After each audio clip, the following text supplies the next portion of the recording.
नमस्कार दोस्तों, back to our channel. Friends, मैं सबका अपने चैनल स्टॉक्स फॉर लाइफ पे बहुत स्वागत करता हूँ। Welcome to STFL family. डे फिल्म बस आज 7 सितंबर रही बात भारतीय शेयर बाजार की। इंडेक्स लेवल में थोड़ी बहुत हरियाली हमें देखने को मिली, बट पोर्टफोलियो लेवल की बात की जाए वो थोड़ा बहुत फ्लैट था। बट इसी बीच में दोस्तों आपने देखा कि पिछले कुछ हफ्तों में बहुत सारे केमिकल स्टॉक 20%, 25%, 30% चढ़ चुके हैं। Although mid cap small cap में तेजी भरा जो माहौल है वो तो कंटिन्यू है, बट इसी बीच में दोस्तों 3-4 वीक से ना केमिकल के बहुत सारे स्टॉक जो कि काफ़ी बीटन डाउन हो चुके थे उसमें हमें अच्छी खासी रैली देखने को मिल चुकी है। मैंने दोस्तों आज से ना 3-4 महीना पहले बहुत बार कमेंट्री दी और बताया कि कैसे आपको इग्नोर करना है जो न्यूज़ चले गए हैं और कैसे हमें नोटिस करना है कि आने वाले कल में जो डिमांड है वो ऑफकोर्स केमिकल के पक्ष में होगा या फिर नहीं होगा। तो दीपक नाइट्रेट ने गाइस आज के दिन में 1 साल हाई को जस्ट टच किया ही था। उसके बाद थोड़ी बहुत प्रॉफिट बुकिंग हमें देखने को मिली, बट इसी के संग यहाँ पे एक बहुत बड़ा कैच भी है। चैनल फर्स्ट टाइम होंगे सब्सक्राइब कर सकते हैं इस तरह की क्वालिटी कंटेंट को सबसे पहले एक्सेस करने के लिए। Now without delaying any for time, let's begin. इस बात की जाए दीपक नाइट्रेट की, मैंने बहुत बार इसके फंडामेंटल्स को बताया है और समझाया है कैसे कंपनी काफ़ी कैश रिच है और कंपनी में LIC का दाव कैसे बढ़ता हुआ देखने को मिल रहा है। बीच में तो कैसे कंपनी 1800 के भाव पे बहुत ही लंबे टाइम तक ट्रेड कर रही थी, बट यस आज के भाव की बात की जाए 2350 के आसपास भी जाता हुआ देखने को मिला था। तो एक चीज़ नोटिस करने वाली है, ऑफकोर्स मेरे रिटायर पे कोई नोटिस करने वाली चीज़ होती है तो मैं आप सबको ज़रूर कन्वे करने की कोशिश करता हूँ। पिछले 1 साल की बात की जाए प्रोफाइल काफ़ी नेगेटिव हो गए थे, लेकिन यस आप देख सकते हैं कि 4 नवंबर 2022 में दीपक नाइट्रेट ने 2350 का लेवल को तोड़ा था और उसके बाद गिरावट हमें देखने को मिली इस लेवल पे गैस। Q1 के नंबर्स के पहले वो तोड़ने की कोशिश की थी, बट नंबर्स के बाद बड़ी गिरावट और अभी टाइम अगर आप देखें तो उस लेवल से गैस कंपनी चढ़ाई कर चुकी है। आज के हाई की बात की जब मैं दिखाऊंगा, लेकिन यस उसके पहले अगर आप देखें जो 1 साल हाई है 2356, आज कंपनी ने गैस ऑलमोस्ट उसी को टच करने की कोशिश की थी और थोड़ा बहुत प्रॉफिट बुकिंग उस लेवल से हमें दिखाई दे चुका है। नाइट्रेट की बात की जाए आपको अच्छे से पता है कि केमिकल की एक बहुत ही शानदार कंपनी है। आज के हाई की बात की जाए 2355 के आसपास हमें दिखाई पड़ा था, मतलब 1 पॉइंट से कंपनी ने 1 साल हाई को रजिस्टर नहीं किया। बट मेरा ऐसा मानना है गोइंग फॉरवर्ड इस कंपनी में बड़ी डेवलपमेंट हो सकती है। मैंने कैसे इसके पहले आप सबको साफ साफ बताया था इन सब लेवल्स पे क्या बॉटम मत आकी, और ये देखिए कि कंपनी आने वाले कल में कैसा परफॉर्मेंस कर सकती है। नंबर्स की बात की जाए Q1 के बहुत ही ख़राब थे, बट उसके पीछे कुछ वजह थी। बट येस बहुत लोगों को समझ में भी नहीं आ रहा होगा कि नंबर्स ख़राब होने के बावजूद बहुत सारे केमिकल स्टॉक जो कि बीटन डाउन हो चुके थे उसमें तेज़ी क्यों देखने को मिल रही है। अगर एस्टिमेट की बात की जाए आप देख सकते हैं कि दीपक नाइट्रेट के Q1 के नंबर्स बहुत ही ख़राब थे। इवन अगर प्रॉफिट की बात की जाए ना 36% के आसपास फॉल होता हुआ देखने को मिला और इस क्वार्टर में दोस्तों 150 करोड़ के आसपास प्रॉफिट आया, जो कि अनुमान बहुत ज़्यादा था। लोग तो कैसे ये अनुमान कर रहे थे कि कंपनी के प्रॉफिट इस क्वार्टर में कम से कम 200 करोड़ से ऊपर आए। बट मैंने क्या बताया, कभी कभी अगर अनुमान बीट नहीं हो पाते हैं तो उसके पीछे कोई मुख्य कारण होता है। आप सबको अच्छे से पता है कि ग्लोबल रिसेशन के बारे में लोग बात कर रहे थे, तो ऑफकोर्स बहुत सारी कंट्रीज़ ने उसको डेफर किया, रजिस्ट किया, लेकिन हमें स्लोडाउन में कंजम्पशन में थोड़ी बहुत गिरावट देखने को मिली। और इसी के संग ना ऐसे बहुत सारी कंपनीज़ का जो बॉटम हिट है इस दिनों हो चुका है। बट यस ये बता पाना बहुत ही मुश्किल है कि जो टॉप है वो कहाँ तक बन सकता है, बिकॉज नंबर्स की बात की जाए एस्टीमेट को बीट नहीं कर पाए थे बहुत ही बड़े मार्जिन से। देखें तो एस्टीमेट की बात की जाए बड़े बड़े दोस्तों एस्टीमेट दिए गए थे, जहाँ पे एबिटा की बात की जाए, मार्जिन्स की बात की जाए, सारे फ्रंट में दीपक नाइट्रेट ने बहुत निराश किया था। लेकिन दोस्तों एक ऐसा डेवलपमेंट अभी के टाइम होता हुआ देखने को मिल रहा है जो सीधा चीन से आ रहा है।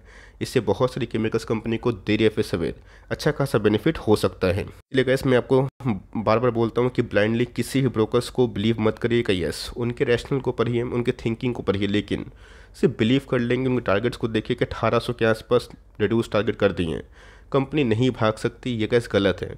मुझे पता है कि बहुत सारे ब्रोकर्स, इवन गैस 1 दर्जन ब्रोकर्स ने ना दीपक नाइट्रेट को बहुत डाउनग्रेड किया था। मुझे याद है 1700-1800 के आसपास टारगेट दिया था। आज दोस्तों कंपनी सबके विपरीत जाके 2350 का स्टॉक हो चुका है और उसके पीछे सबसे बड़ा जो फ्यूल अप कारण है, चलिए उसको एक बार डिस्कस करना ज़रूरी है। इससे पहले गैस बैलेंस शीट को जानना बहुत ही इंपॉर्टेंट है कि पास्ट फ्यू ईयर्स में दीपक नाइट्रेट ने अपने बैलेंस शीट को कैसा दिखाया है और कैसा कामयाबी से गैस दीपक नाइट्रेट के बैंक बैलेंस बढ़ रहे हैं। और साथ ही साथ डेट की बात की जाए बहुत ही हद तक कम हो चुका है। लाल कलर की लाइन की बात की जाए आप देख सकते हैं कि 19 तक काफ़ी हावी होता हुआ देखने को मिला था, आज दोस्तों ऑलमोस्ट नील के बराबर है। कंपनी के कैश की बात की जाए ये भी गैस 21 के बाद ना काफ़ी हद तक बढ़े हैं। और जो कंपनी इक्विटी इशू करती है उसमें गैस कंटिन्यूसली हमें तेज़ी भरा माहौल देखने को मिल रहा है। मतलब दोस्तों दीपक नाइट्रेट के बैलेंस शीट की बात की जाए, ये बहुत ही रॉक सॉलिड काइंड ऑफ चीज़ आप कंसीडर कर सकते हैं।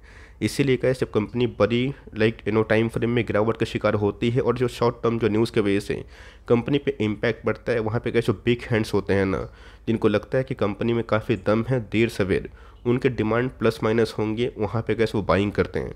और छोटे पब्लिक की बात की जाए, जो टारगेट रिड्यूस करते हैं बहुत से ब्रोकर्स, उसको देख के काफ़ी गुमराह हो जाते हैं। अच्छे से पता है गैस कि इन दिनों मैंने बहुत सारे केमिकल्स कंपनी को और आईटी कंपनी को चुन चुन के कवर किया था, और उसके पीछे मैंने वजह बताई थी, बिकॉज मुझे एमओएस लग रहा था। बस दोस्तों, एक महीना की बात की जाए, 1.5 महीना की बात की जाए, कुछ सप्ताह की बात की जाए, बहुत सारी कंपनी जो कि एमओएस दे रही थी उस हाथ से निकल चुकी है। एमओएस का मतलब क्या होता है कि मार्जिन ऑफ सेफ्टी, और अभी के टाइम थोड़ा प्रीमियम में ट्रेड करिए। लेकिन यस, केमिकल प्राइस की बात की जाए दोस्तों, चाइना में ना कंटिन्यूसली बेसिस से बढ़ रहे हैं। आप सबको अच्छे से पता है कि चाइना दोस्तों on the verge of collapse है। बहुत लोग ऐसा मानते हैं, तो चाइनीज़ केमिकल कंपनी को बहुत झटका लगा है। एक तो कैसे उन्होंने सपने में सोचा नहीं था कि इंडियन केमिकल कंपनी कैसे चाइना को काउंटर करेगी। और साथ ही साथ दोस्तों, चाइना की बात की जाए, उनकी केमिकल कंपनीज ना अब बाध्य हो चुके हैं अपने मार्जिन्स को ठीक करने के लिए, और उनके पास एक ही रास्ता बचा हुआ है कि कैसे अपने प्रोडक्ट के दाम को बढ़ाया जाए, जिसकी वजह से मार्जिन्स को रिस्टोर किया जाए और कंपनी फिर से प्रॉफिटेबल बनाया जाए। तो चाइना का प्राइस राइज करेगा ना, इंडियन कंपनी पीछे नहीं हटेगी। और इंडियन कंपनी तो कैसे चाहती है कि चाइना प्राइस हाइक करे, कंपटीशन और भी फ्रेंडली हो, और जहाँ पे इंडियन कंपनीज़ को भी बेचने का भरपूर मौका मिले। और यही न्यूज़ ना दोस्तों, मैंने आपको कम से कम 15-20 दिन पहले बताई थी, जब दीपक नाइट्रेट काफ़ी हद तक टूट चुका था। बात कंपनी के फंडामेंटल्स की, बहुत ही अच्छी फंडामेंटल्स वाली कंपनी है। 31,000 करोड़ के आसपास कंपनी की मार्केट कैप है। 2357 के आसपास गैस हाई की बात की जाए, ये हमें दिखाई पड़ता है। आज जस्ट हाई टूटते टूटते बच गया। रही बात कंपनी की वैल्यूएशन की, 41 के पी पे है, जो मेरे हिसाब से वो गैस कंपनी के अर्निंग्स कम हुए हैं, इसलिए प्री थोड़ा सा स्ट्रेच हो चुका है। बट कंपनी के आरओसी की बात की जाए, आरओई की बात की जाए, ये काफ़ी हद तक इनलाइन दिखाई पड़ती है। तो मैंने क्या बताया कि द वर्स्ट इज़ ओवर, ये जो चीज़ होती है ना, ये सबसे इंपॉर्टेंट होती है। मुझे याद है दोस्तों, 2017-18 के बाद ना दीपक नाइट्रेट ने इतना ख़राब मार्जिन वाला जो बिज़नेस है वो कभी आज तक नहीं किया। फिनॉल्स के कैसे मार्जिन्स बढ़ने के बाद कंपनी के मार्जिन्स का एक एक क्वार्टर में कम से कम 20% होते थे, और इस क्वार्टर में कैसे मात्र 12% के आसपास। और इसीलिए कैसे प्रॉफिटेबिलिटी है ना, आपको बहुत ही हद तक श्रिंक होता हुआ देखने को मिल रहा है। तो मेरे हिसाब से कैसे डबल डिजिट है ना, उसके नीचे मार्जिन्स नहीं आना चाहिए। और यस, अगर ये मार्जिन्स का बेस फॉर्मेशन है, ख़राब टाइम है, तो आने वाले कल में कैसे कंपनी के मार्जिन्स बढ़ सकते हैं। और कुछ क्वार्टर के बाद, कुछ महीने के बाद आपको समझ में आएगा कि कैसे क्राइसिस भरे माहौल में बड़ी कंपनी को हम लोग मार्जिन्स देख के ही अंदाज़ा लगा सकते हैं कि कंपनी का बुरा टाइम या फिर अच्छा टाइम चल रहा है। तो अभी दोस्तों मार्जिन्स ख़राब होने की वजह से हम लोग समझ सकते हैं कि कंपनी का बुरा टाइम है। बट मेरे हिसाब से गाइस, अब जो बहुत बुरा टाइम है ना, वो शायद ना आए। और ऑफकोर्स यहाँ से बहुत सारी कंपनीज 1 बाई 1 करके टाइम लेके थोड़ा बहुत रिवर्स भी हो जाए। इसको बताया भी ना, कंपनी पिछले कुछ समय से अच्छा खासा रिजर्व्स में काम कर रही है। कंपनी के बैंक बैलेंस, कैश इक्विवेलेंट्स बढ़ रहे हैं। बोरिंग्स की बात की जाए, बहुत ही नील हो चुके हैं। मतलब कंपनी का प्योर शब्द में अगर बोला जाए ना, तो बहुत ही मास्टर कहलाएगी। प्रोमोटर होल्डिंग की बात की जाए, ये बताने की आवश्यकता नहीं है। प्रोमोटर को अपने बिजनेस से भरोसा होता है, तो अच्छा संकेत होता है। एफआईएस ने अपनी होल्डिंग थोड़ी बहुत ट्रिम की है, बट डीएस की होल्डिंग की बात की जाए सर्वश्रेष्ठ है। और एलआईसी की होल्डिंग की बात की जाए, ये गैस बहुत ही बढ़ चुके हैं। और पब्लिक होल्डिंग जो करते हैं, वही हमें देखने को मिल रहा है। पिछले 3-4 क्वार्टर से दीपक नाइट्रेट नहीं भाग रहा था।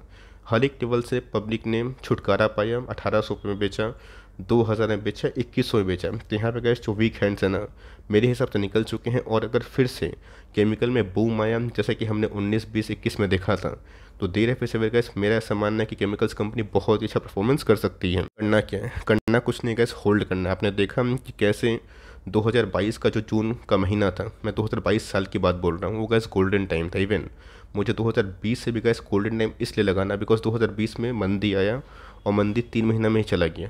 लेकिन इस फेज़ में क्या हुआ था 22 में, कि मंदी लॉन्ग लास्टिंग था, कम से कम 1 साल 1.5 साल चला है ना। तो वहाँ पे गैस अच्छी खासी एकोमोडेशन हुई। मैंने क्या बताया कि हमेशा ना टारगेट्स देख के गुमराह मत हो जाइएगा। मैंने गैस दीपक नाइट्रेट को बार बार कवर किया, डिस्पाइट कि इनके प्राइस में इजाफा नहीं हो रहा था। आज की बात की जाए तो बहुत लोग कवरेज देने की कोशिश करेंगे, बिकॉज प्राइस को लोग भगवान मानते हैं। मैं क्या थोड़ा फंडामेंटल्स को ज़्यादा प्रेफरेंस देता हूँ। तो कंपनी अच्छी होल्ड करें। फ्रेश बाइंग करना चाहते हैं तो कम से कम गैस एक रूल याद रखिएगा कि अगर कंपनी 1 साल हाई को ब्रीच करके नया हाई लगाती है, रिकॉर्ड तोड़ती है, तो वहाँ पे गैस कंपनी का ट्रेंड चेंज हो गया है। तो आइदर कंपनी को नया ट्रेंड में जाने दीजिए, कंपनी को नया लेगेसी कंटिन्यू करने दीजिए। अगर रिट्रेसमेंट होती है और यहाँ से कंपनी घूम जाती है, तो मीडियन 200 के लिए बाई हो सकता है, जो कि 2114 है। और उसके बाद आप चाहें तो धीरे धीरे स्टैगर्ड वे बाइंग वही 100-150 के लेवल पर आप कर सकते हैं। बट कंपनी अच्छी है, लॉन्ग टर्म पर ज़रूर होल्ड करके चलिए, बिकॉज मुझे लगता है ये जो ख़राब टाइम था कंपनी के लिए शायद ओवर हो चुका है। वीडियो अच्छी लगी तो प्लीज़ लाइक करिएगा, और चैनल फर्स्ट टाइम होंगे सब्सक्राइब करके बेल आइकन को प्रेस करना भी ना भूलिएगा। तो गाइस मिलते हैं जल्दी ही, तब तक के लिए bye. Thanks for listening friends, God bless you all.